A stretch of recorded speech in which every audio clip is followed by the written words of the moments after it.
ಸಮಿತಿ ಅಂತ ಮಾಡ್ಕೊಂಡಿದ್ದಾರೆ. ಆಮೇಲೆ ಇದೆ ಅಲ್ಲ ಕೈಯಲ್ಲಿ ಇಟ್ಕೊಂಡೇ ಇಲ್ಲ.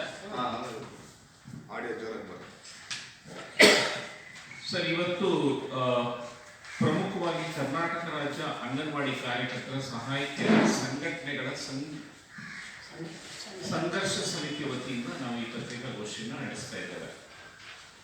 ಸೊ ಈ ಪತ್ರಿಕಾಗೋಷ್ಠಿಯಲ್ಲಿ ಪ್ರಮುಖವಾಗಿ ಯಾಕೆ ನಾವು ಇವತ್ತು ಈ ಪತ್ರಿಕಾಗೋಷ್ಠಿ ಕರೆದಿದ್ದೇವೆ, ಕಳೆದ ನಾವು 20 ದಿವಸ ಹಿಂದೆ ಒಂದು ಪತ್ರಿಕಾಗೋಷ್ಠಿಯನ್ನು ನಡೆಸಿ ಆ ಸಂದರ್ಭದಲ್ಲಿ ಏನು ಅಂಗನವಾಡಿ ಕಾರ್ಯಕರ್ತರಿಗೆ ಭಾವಿಸ್ತಕ್ಕ ಸಮಸ್ಯೆಗಳ ಬಗ್ಗೆ ಪ್ರಮುಖವಾಗಿ ಹೇಳಿದ್ವಿ. ಅದರೊಳಗಡೆ ಪ್ರಮುಖವಾಗಿ ಹೇಳಿದಂಥ ಅಂಶ ಏನು ಅಂದರೆ ಗ್ರ್ಯಾಚ್ಯುಟಿ ಬಗ್ಗೆ. ಅಂದರೆ ಸುಪ್ರೀಂ ಕೋರ್ಟ್ ಆದೇಶದ ಪ್ರಕಾರ 1975ರಿಂದ ಕೆಲಸ ಮಾಡ್ತಂಥ ಅಂಗನವಾಡಿ ಕಾರ್ಯಕರ್ತರಿಗೆ ಸಹಾಯಕರಿಗೆ ಕಡ್ಡಾಯವಾಗಿ ಗ್ರ್ಯಾಚ್ಯುಟಿ ಕೊಡಬೇಕು ಅನ್ನೋದ್ರ ಬಗ್ಗೆ ಆ ಪತ್ರಿಕಾಗೋಷ್ಠಿಯಲ್ಲಿ ನಾವು ಒತ್ತಾಯ ಮಾಡಿದ್ವಿ. ಅದಲ್ಲದೆ ಕಂಪ್ಲೀಟ್ ಉಳಿದಂಥ ಬೇಡಿಕೆಗಳು LKG UKG ಬಗೆಗೆ ಮತ್ತು ಪೌಷ್ಟಿಕ ಆಹಾರದ ಬಗ್ಗೆ ಈ ಥರ ಅನೇಕ ಸಮಸ್ಯೆಗಳನ್ನ ನಾವು ತಮ್ಮ ಮುಂದೆ ಚರ್ಚೆ ಮಾಡಿದ್ವಿ. ನಾವು ಅದಾದಮೇಲೆ ಒಂದು ಪ್ರಮುಖವಾಗಿ ಗ್ರ್ಯಾಚ್ಯುಟಿ ಬಗ್ಗೆಗೆ ಪೂರ್ವಾನ್ಯತೆ ಕೊಡ್ತೇವೆ ಅಂತ ಒಂದು ಆದೇಶ ಮಾಡಿದ್ದಾರೆ.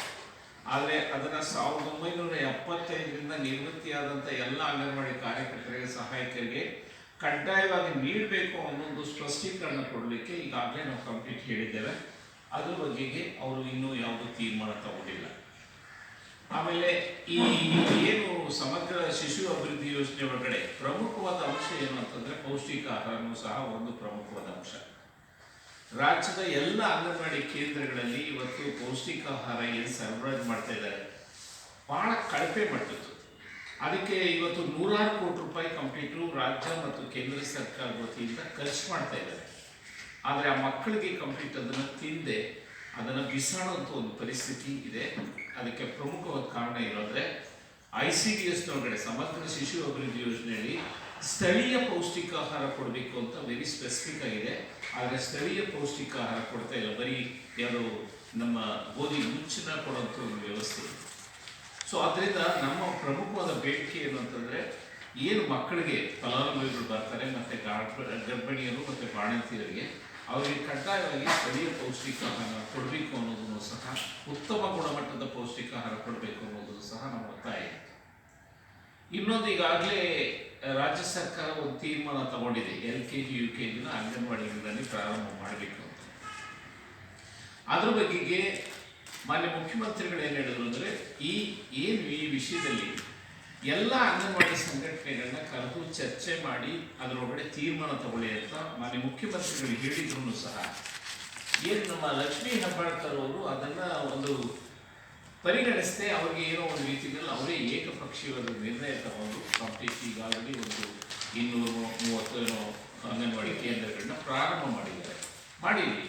ಆದರೆ ಒಂದೇನಂತ ಅದನ್ನು ಇಡೀ ರಾಜ್ಯದೊಳಗಡೆ ಅನುಷ್ಠಾನಗೊಳಿಸೋದ್ರಲ್ಲಿ ರಾಜ್ಯದ ಎಲ್ಲ ಮಕ್ಕಳಿಗೂ ಸಹ ಸವಲತ್ತು ಸಿಗಬೇಕು ಅನ್ನೋ ದೃಷ್ಟಿಕೋನದಿಂದ. ಯಾಕೆಂದರೆ ಕೇವಲ ಕೆಲವು ಮಕ್ಕಳಿಗೆ ಮಾತ್ರ ಇದನ್ನು LKG UKG ಸವಲತ್ತು ಸಿಕ್ಕಿ ಬರೀ 230 ಅಂಗನವಾಡಿ ಕೇಂದ್ರಗಳ ಸಿಕ್ಕಿ ಉಳಿದಂಥ ರಾಜ್ಯದಲ್ಲಿ ಸಿಕ್ಕದೇ ಇದ್ದರೆ ಅದು ಸಾಮಾಜಿಕವಾಗಿ ಕಂಪ್ಲೀಟು ಸಮತೋಲನವಾದ ಒಂದು ವ್ಯವಸ್ಥೆ ಆಗಿರಲ್ಲ. ಅದನ್ನು ಮಾಡಬೇಕು ಅನ್ನೋ ದೃಷ್ಟಿಕೋನದಲ್ಲಿ ನೀವು ಅದರ ಬಗೆಗೆ ಎಲ್ಲ ಸಂಘಟನೆಗಳ ಜೊತೆ ಚರ್ಚೆ ಮಾಡಿ ತೀರ್ಮಾನ ಮಾಡಿ ಮತ್ತು ಅದರೊಳಗಡೆ ನುರಿತವರು ಅನುಭವ ಇದೆ. ಈಗಾಗಲೇ ಕಂಪ್ಲೀಟ್ ಅದರ ಬಗ್ಗೆ ಪರಿಣಿತರ ಸಮಿತಿನೂ ಮಾಡಿದ್ದಾರೆ.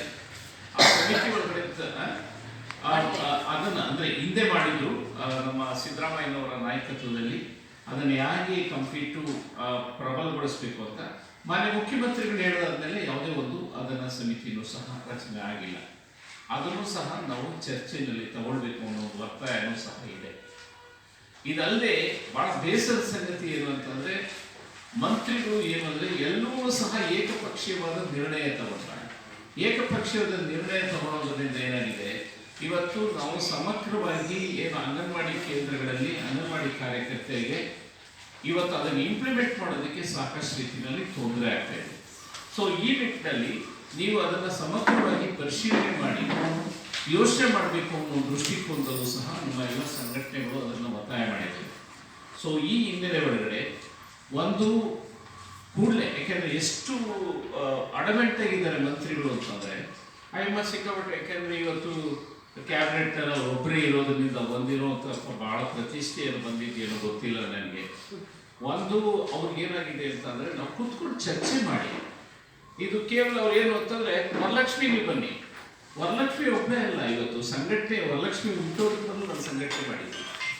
ಕೂತ್ಕೊಂಡು ಕೇಳಬೇಕು, ಕೇಳಿ ಕಂಪ್ಲೀಟು ಒಬ್ಬರನ್ನ ಏಕಪಕ್ಷ ಪ್ರಜಾಪ್ರಭುತ್ವದಲ್ಲಿ ಎಲ್ಲರನ್ನೂ ಕೇಳಬೇಕಾಗ್ತದೆ. ಇದೇ ಹೋದರೆ ಅದು ಖಂಡಿತವೂ ಸಹ ಏಕಪಕ್ಷೀಯವಾದ ಧೋರಣೆ ಆಗ್ತದೆ. ಆ ನಿಟ್ಟಿನಲ್ಲಿ ಸರ್ಕಾರದಲ್ಲಿ ಪ್ರಮುಖವಾಗಿ ಈ ಬೇಡಿಕೆಗಳನ್ನ ಈಡೇರಿಸುವ ಜೊತೆಗೆ ಮಂತ್ರಿಗಳ ಒಡೆದು ನೀತಿ ವಿರೋಧವನ್ನು ಸಹ ನಾವು ಬರುವ 19ನೇ ತಾರೀಕು, ಈ ತಿಂಗಳ 19ನೇ ತಾರೀಕು ವಿಧಾನಸೌಧ ಚಲೋ ಕಾರ್ಯಕ್ರಮನ ಹಮ್ಮಿಕೊಂಡಿದ್ದೇವೆ.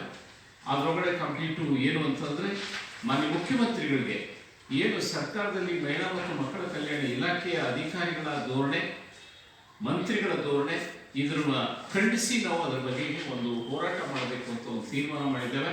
ಅದರೊಳಗಡೆ ರಾಜ್ಯದ ಎಲ್ಲ ಕಡೆಯಿಂದ ಅಂಗನವಾಡಿ ಕಾರ್ಯಕರ್ತರು ಸಹ ಈ ಹೋರಾಟದಲ್ಲಿ ಭಾಗವಹಿಸ್ತಾರೆ.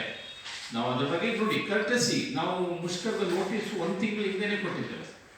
ಇಲ್ಲಿವರೆಗೂ ಸಹ ಎಷ್ಟು ಅಡಮೆಂಟ್ ಇದ್ದಾರೆ ಅಂತಂದರೆ, ಕೂತ್ಕೊಂಡು ಚರ್ಚೆ ಮಾಡೋಣ ಬನ್ನಿ ಅಂತ ಕರೆದಿಲ್ಲ. ನಾವೇನು ಗೊತ್ತಾ, ಏನು ನಮ್ಗೆ ಸ್ಟ್ರೈಕ್ ಮಾಡಿಸೋದು ನಮಗೇನು ಖುಷಿ ಅಲ್ಲ. ಅದು ಪಾಪ ಹೆಣ್ಮಕ್ಳು ಬೀದರ್ನಿಂದ ಬರಬೇಕು ಅಂತಂದರೆ ಎಷ್ಟು ಕಷ್ಟ ಇರುತ್ತೆ ನಾವು ತಿಳ್ಕೊಳ್ಳಿ. ಆ ಹೆಣ್ಮಕ್ಳಿಗೆ ನಾವು ತೊಂದರೆ ಕೊಟ್ಟರು ಸಹ ಮಾಡಲೇಬೇಕು ಅಂತ ಯಾಕೆ ಮಾಡ್ತಾ ಇದ್ದೀವಿ ಅಂತಂದರೆ, ಸರ್ಕಾರದ ಧೋರಣೆ ಇಲ್ಲ. ಅದರಿಂದ ಇದ್ರ ಬಗೆಗೆ ಇನ್ನೂ ಹಲವಾರು ವಿಷಯಗಳ ಬಗೆಗೆ ಜಯಮ್ಮ ನಮ್ಮ AITC ಸಂಘಟನೆಯವರು ಅವರು ಸಹ ಮಾತನಾಡ್ತಾರೆ. ಈ ಬರುವ ಮುಷ್ಕರದ ಬಗೆಗೆ ನಾವು ಇಲ್ಲಿವರೆಗೂ ಯಾವುದೇ ಥರ ಕಂಪ್ಲೀಟು ಸರ್ಕಾರ ಚರ್ಚೆ ಮಾಡೋದಕ್ಕೆ ಅವಕಾಶ ಮಾಡದೇ ಇರೋದ್ರಿಂದ ನಾವು ಅನಿವಾರ್ಯವಾಗಿ ಕಂಪ್ಲೀಟು 19ನೇ ತಾರೀಕು ಮುಷ್ಕರ ಮಾಡ್ತೇವೆ. ಅದರಿಂದ ಯಾವುದೇ ರೀತಿಯ ಘಟನಾವಳಿಗಳು ತೊಂದರೆ ಆದರೆ, ಸರ್ಕಾರಕ್ಕೆ ಮುಜುಗರ ಆದರೆ ಲಕ್ಷ್ಮೀ ಹೆಬ್ಬಾಳ್ಕರ್ ಅವರೇ ಪ್ರಮುಖವಾದ ಕಾರಣ ಆಗ್ತಾರೆ ಅಂತ ಸಹ ಈ ಸಂದರ್ಭದಲ್ಲಿ ನಾನು ಹೇಳಲಿಕ್ಕೆ ಇಷ್ಟಪಡ್ತೇನೆ. ಈಗ ಜಯಮ್ಮ ತಮ್ಮ ಉದ್ದೇಶ